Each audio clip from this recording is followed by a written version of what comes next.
தந்தி டிவியை உங்கள் cable TV ஆபரேட்டரிடம் இலவசமாக கேட்டு பெறுங்கள். பெரியாருக்கும் சமூக நீதிக்கும் என்ன சம்பந்தம் உள்ளது என நாம் தமிழர் கட்சி ஒருங்கிணைப்பாளர் சீமான் கேள்வி எழுப்பியது தமிழக அரசியலில் புயலை கிளப்பியுள்ளது.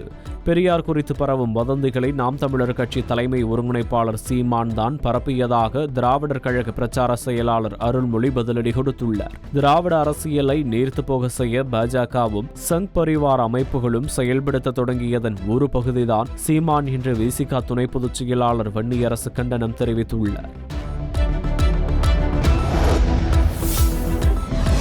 திருச்சியில் நாக்குப்புழ விவகாரத்தில் சிறையில் அடைக்கப்பட்ட இளைஞர் ஜாமீனில் வெளியே வந்த நிலையில் இதுபோன்ற தவறுகளை இனி யாரும் செய்யாதீர்கள் என வேண்டுகோள் விடுத்துள்ளார். சிந்தாமணி பகுதியைச் சேர்ந்த ஹரிஹரன் ஏலியன் டாட்டூ என்ற பெயரில் பச்சை குத்தும் கடை ஒன்றை நடத்தி வந்தார். இந்நிலையில் பாடி மாடிஃபிகேஷன் என்ற பெயரில் இளைஞர் ஒருவருக்கு நாக்குப்புழவு அறுவை சிகிச்சை செய்த விவகாரத்தில் ஹரிஹரனை கைது செய்த போலீசார் அவரது கடைக்கு சீல் வைத்தனர். இந்நிலையில் 24 நாட்களுக்கு பின் நிபந்தனை ஜாமீனில் வெளிவந்த ஹரிஹரன் இனி யாரும் பாடி மாடிஃபிகேஷன் செய்யாதீர்கள் என வேண்டுகோள் விடுத்துள்ளார்.